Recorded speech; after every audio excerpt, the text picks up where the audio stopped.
Hello guys, and welcome to another episode of Define the Odds with me, ANNABEL KEMMY. Thank you for joining me again. Do you know what your inner child is? Well, if you don't, your best bet is to stick with me because I'm about to explain what your inner child is and how you can heal your inner child. Before we go on this episode of Define the Odds, I'd like to crave your indulgence to please like this YouTube video. That's if you're watching me on YouTube, please like, subscribe, and click on notifications so you don't get to miss any other episode of Define the Odds. And if you're listening to me via the various podcast platforms, kindly subscribe to my podcast and try to share it. It gives me a better ranking on Google and Apple Podcasts. Thank you very much. So, like I said earlier, I'm going to be talking about the inner child, and today's episode is titled Healing Your Inner Child. Now, this part of us, our inner child, is connected to our natural enthusiasm as children, our attitude to life, and our reactions to what our environments, the caregivers around us, and the people who raised us did to us, how they affected us, and how they shaped our life. Now, your inner child comes to play in adulthood a lot of times, but many of us do not know. You find yourself reacting to things that remind you of some traumatic events in your childhood unconsciously, and you react to guard yourself from feeling the way you felt as a child when those things happened to you. Most of us, particularly women, we are always referred to as being aggressive or jumping to conclusions. And a lot of times, these attributes are derived from our inner child. There are wounds that haven't been healed from when we were kids. There are traumas that we experienced. We didn't even realize they were traumas that shaped how we react now to people treating us the way we were treated as children. When we feel like we're being neglected or we are being talked down on, or we sense a form of threat, there's this fight or flight mode that we just switch to. Healing the inner child is important because if you and I heal our inner children, we will then be able to relate to people better, to one another better, and somehow together we are able to make our society a little less harsh on each other and a little less traumatic.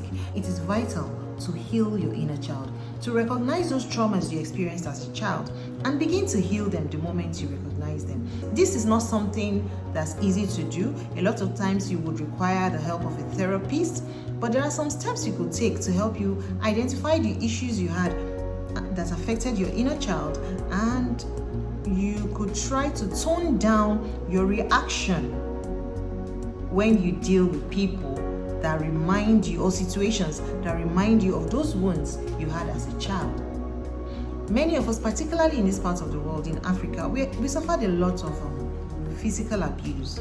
We can't blame our parents. At the time, there was a lot of beating going on. And even though we say spare the rod and spoil the child, accepted, but our parents overdid it.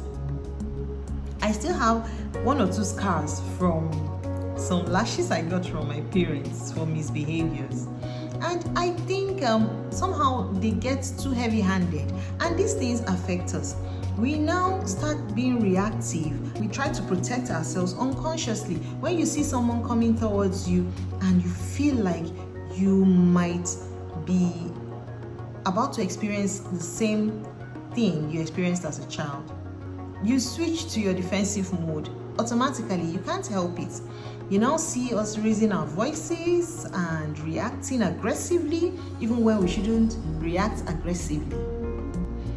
A lot of people suffered neglect as children. There were times they probably wanted to speak to their mothers, their fathers, and tell them how they felt about things, and they would just be shoved off or told to go and do other things. Your mates are reading their books, go and read, or go and play outside with the other kids. Meanwhile, this child needs you to talk to them or to understand what they're going through at the time.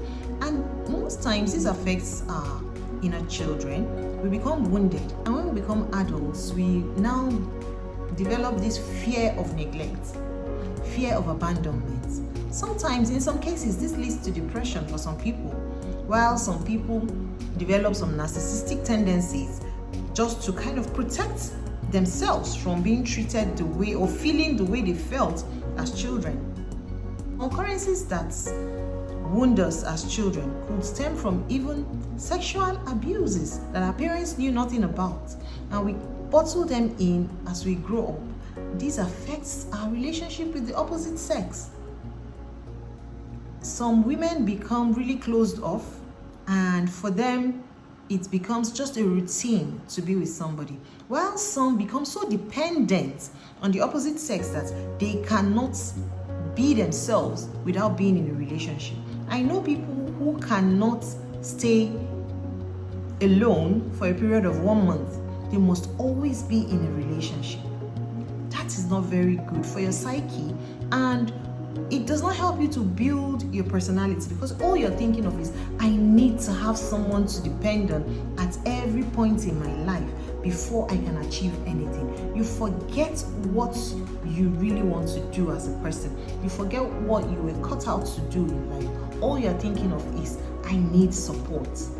I don't want to be left alone. You know, a lot of us as children, our parents had to work long hours and they left us alone, and we developed this deep-seated loneliness that we do not even know we have in us. We just always want people around us now because we do not want to feel as lonely as we felt as children. These are wounds that we have carried on, and they require healing. You cannot be the best version of yourself if you're still carrying over wounds from your childhood. It is not possible. You will, at a point in your life, almost leave a facade. You now become so closed up, defensive. You want to protect yourself from being treated or from feeling as sad as you used to feel as a child, from feeling as lonely as you used to feel as a child, from feeling as neglected as you used to feel as a child. Some people, poverty as children wounded them grossly. They had to practically become adults at tender ages. They had to help their parents hawk. They had to do some menial jobs that children are not supposed to do.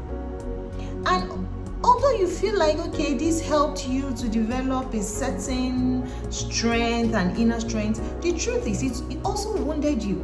You were robbed of your childhood. You didn't do all that you needed to do as a child to grow. For your mind to grow, you probably didn't get enough knowledge about how to deal with situations outside that environment where you hawked things. So you see, it is very important that you heal that part of your life so that you are able to move on and build a better version of yourself. You see, there are cases of people becoming or developing some mental issues that we do not see on the outside. They become hoarders. Some people turn to food. You wonder why somebody cannot lose weight. It is not because he or she does not want to lose weight. It's because they cannot help themselves when it comes to food. Probably they suffered a lot of hunger as children, and that scarred them within. So you see, they keep going back to food for solace.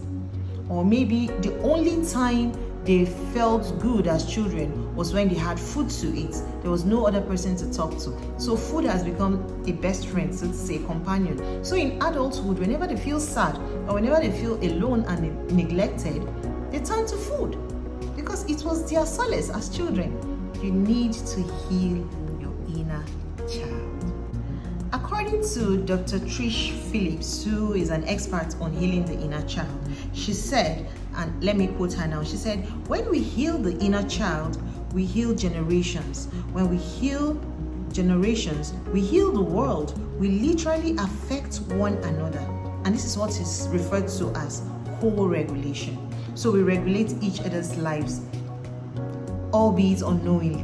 When you heal your inner child and the other person heals her inner child, somehow we regulate each other's lives and we don't react and life becomes better, it becomes easy. So we are co-regulating life, we are co-regulating our generations, we are co-regulating the world, we are co-regulating humanity.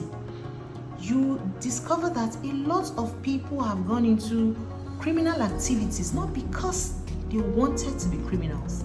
Some people are kleptomaniacs, they can't help themselves. This is coming from a wounded place that has a root in their childhood a lot of times. You see, some girls cannot help but prostitute. It is not because they need the money, basically, but there is a void they are desperately trying to fill because a part of their childhood has been traumatized and wounded. A lot of men become abusive towards their wives and towards their children. You notice that immediately they finish hitting their wives, it's almost like something switches or a bulb comes on and they become sober and they start begging for forgiveness. A lot of times, it's almost like they didn't know what they were doing. That is because something is wrong with their inner child and they carried it on to adulthood. They probably saw their father hitting their mother. Like some women feel like if you don't get beaten as a woman, then you are not loved, because they saw that their mothers were being beaten mercilessly by their fathers and their mothers stayed with those men, and to them they felt, okay, this is the way marriage should be. It is a trauma you are carrying over, you do not know it, and so you excuse all forms of abuse. You almost attract abusive partners. If you notice, there are some women who tend to attract a certain kind of people. So you find them making the same mistakes in relationships. It's not like they didn't learn their lessons the first time. No. It's just that there is this part of them that requires those kind of people in their lives. And they keep attracting such people to their lives, and such people keep messing them up. Now, there are basic signs that show you that you have a wounded inner child.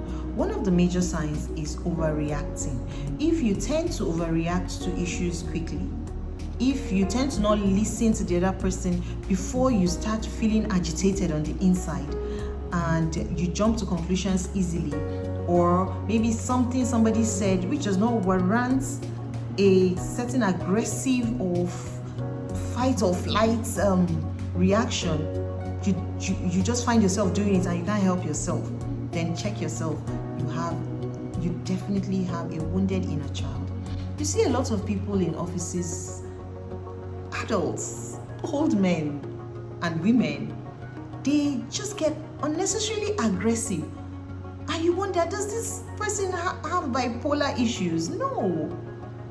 It's just the person reacting to something that shaped him or her as a child. Even when they are old and you think they should know more, they are your superiors, they just get overreactive and you're scared to even approach them with issues, because before you even land whatever you're about to say, they just go kung fu panda on you. So what do? Situations like that create a lot of animosity, a lot of tension in the office, and that is not good. We must learn to control and heal our inner children so that we can have better relationships even in our workplaces and with our partners. So if you find yourself overreacting too quickly to issues, that is a sign of a wounded inner child. Another major sign of a wounded inner child is getting involved in destructive behaviors like alcoholism, like I earlier mentioned, prostitution. Some go to drugs, and some turn to even things that we tend to not pay attention to, things like shopping.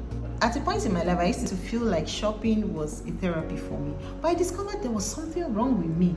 I more or less became a shopaholic. I would buy anything and everything and hoard them even when I did not need them. Even when I couldn't use them, I would just keep buying and keeping them. And there was a certain satisfaction I felt from shopping, going to the stores, and maybe I planned to just buy 1 or 2 items. I find myself practically buying the whole store and draining myself financially because it makes me feel good on the inside. A lot of young women are like this. Not just young women, even to old age, a lot of women are like this. we just find ourselves wanting to amass a lot, buy more and more, and we dismiss it as being, it's just one of those things as a woman. No, it isn't one of those things. You are dealing with a wounded inner child. There is something you need to heal from your childhood, from your past, that is reflecting in this shopaholic attitude. Also, when you overwork yourself, you tell people I'm a workaholic, it doesn't make you a better person. When you overwork yourself, you are trying to make up for something. Also, particularly with men, if you find men telling a lot of lies, check that man out. Some of them cannot help themselves. They just have to tell lies. It makes them feel better. It makes them feel relevant. I'm not saying women do not have these issues too, but I think I see it more with men. They tend to just want to tell lies. They just enjoy telling lies. Obviously, that person has a wounded inner child. That person thinks he needs to tell lies to go scot-free or to not get into trouble. Probably as a child, he or she always got into trouble and needed to cook up stories to be able to escape some beating or some uncomfortable situations. So you see, they get so used to it and they carry it over. They just feel the need to tell lies, even when it is not necessary. Like something is staring you right in the face like this, and they will keep telling lies about it. And somehow society has made us to believe that it is just normal for a man to tell lies, and it is normal for a woman to shop excessively. No, these are signs of a wounded inner child that needs healing. A sign of having a wounded inner child is if you find someone that is dealing or battling with depression. A lot of times it comes from childhood traumas. Their inner children are battered and beaten, and somehow they can't help themselves. They just recede to themselves and depression sets in. When you find someone that is just not motivated about life, you almost say, why is this person so lazy? The person just doesn't want to do anything with their lives, his or her life. You wonder, why is this person like this? Why does this person lack drive? A lot of times it is because this person has a wounded inner child. Some people suffer from insomnia. That is lack of sleep or difficulty in sleeping. That is another sign of a wounded inner child. A lot of times, though there are other reasons why insomnia sets in, but sometimes it is as a result, or it is a sign of a wounded inner child. And weight gain. If you find someone that no matter how hard they try, they just can't lose the weight. And for some people, it's the opposite. No matter how hard they try, they just can't add on weight. There's something wrong somewhere, and it has gone to a stage where they would require mental help, really. Because before you know it, they become reclusive. Before you know it, they just lose their minds. And many people are dealing with this, truth be told. In those days, we never used to pay attention to these things, but now that we know, I keep emphasizing it, we need to pay attention to our mental health issues. They are affecting and ruining our relationships. People are married to people that are neck deep in depression, and their lives are just completely messed up. That their relationships are just not moving forward. People are married to people that have full-blown bipolar issues, but they don't even know. They just say that's how he is or that's how she is. No, that's not how she is or he is. He wasn't born that way. There's something wrong. And a lot of times these things can be traced to childhood traumas. I have stated a few signs of a wounded inner child. There are several others, but I want us to now look at the solutions and how you can begin to take steps towards healing your inner child. First, I would say, is practicing stress relieving activities.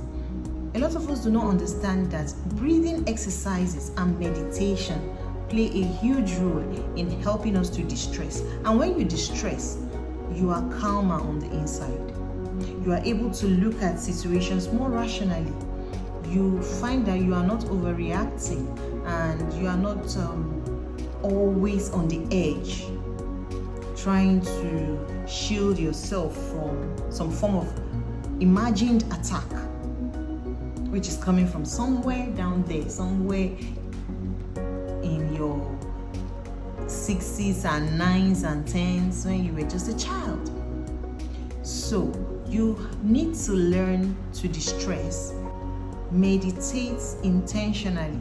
Many of us do not know how to keep still in our minds. It is something that takes a lot of practice. I am still working on it myself because your mind tends to wander. But it is good to develop it. Sit down. I try to do it every morning.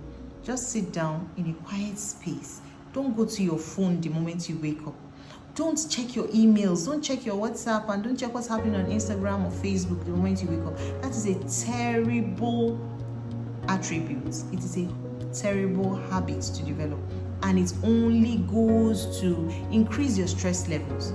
So you need to learn to start your day by decreasing or relieving yourself of every form of stress, and also end your day by relieving yourself of every form of stress. Calm down. Listen to very calm music. Relax. Breathe in intentionally and breathe out intentionally. Distress.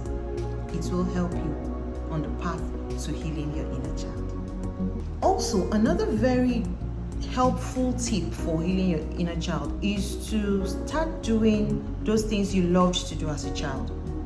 If you were a child that loved art, but somehow as you grew up, life happened and you kind of forgot those things, but those are the things that really gave you joy as a child, it is a very good step towards healing your inner child if you go back to those things. Try it. If you loved art, start to draw again. If you loved music or singing, just do it in the privacy of your home. It gives you that feeling of satisfaction or joy or creativity that you felt as a child. It's important that you start to do those things because they tend to help you heal those wounds. Those were your safe places as children. It's good to go back to those places. And I'm talking about the good ones, the creative ones. If you had a particular creative attributes that life took away from you, try. Now that you want to heal your inner child, it is a stepping stone to healing your inner child. Take up those things that you used to love to do. It will help you. Take up those things that used to make you happy as a child. It will help you to begin to feel how you felt back then and somehow tone down those reactions, those negative reactions you used to have. For me, it was music, because music meant a lot to me growing up. I loved and I still love music. I don't do music professionally, but I have my guitar, and I went back to improving my knowledge on the guitar, my guitar playing skills, because I knew that I needed to go back there to feel the way I used to feel when I felt safe, when I felt happy again. And it helped me. It helped me come out of a lot of negative situations and negative things that were happening around me. At the time, I made up my mind to change my life intentionally. A third way you can heal your inner child is to start to journal. That is to write how you feel on a daily basis. As in, go to that place in yourself, within yourself, where you can actually tell yourself the truth about situations, how you reacted to situations during the day, what happened to you, how you felt about it on a daily basis. At the end of the day, these things happened. This was how I reacted. I didn't like how I reacted. I think I felt myself going back to that place of pain, and I feel like these are the things I should do.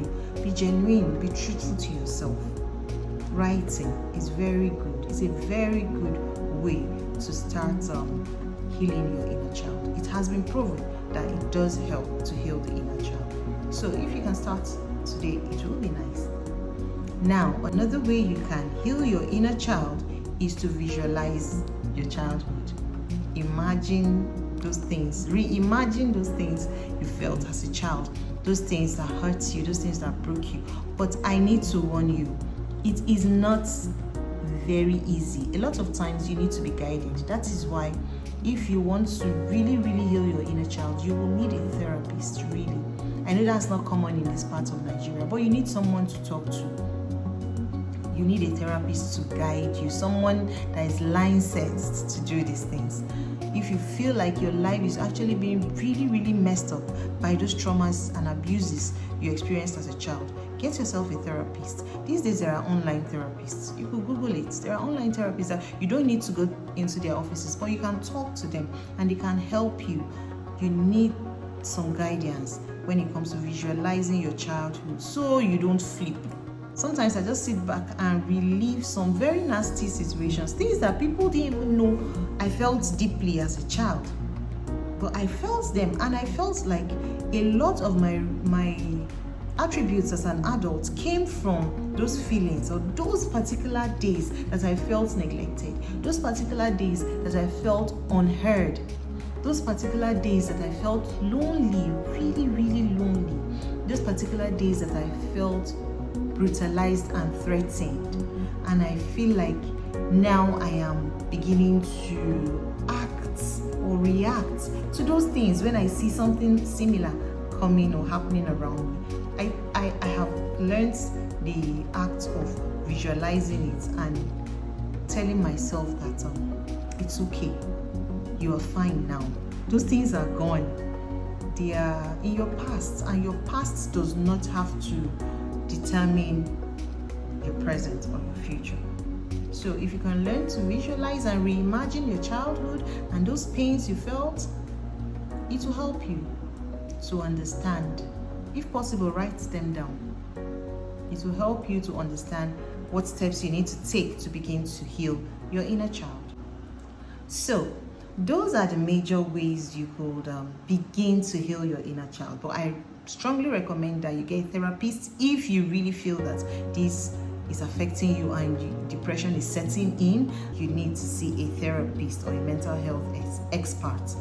That I would strongly recommend if you have such issues, if you have very terrible childhood traumas that have led you to become an abusive partner, that has led you to be a nagging partner, women particularly, or that has led you to become too dependent on your partner, or that has led you to fear being alone, and you find yourself falling into the wrong hands because you do not want to be alone. These are issues you need to deal with professionally if possible.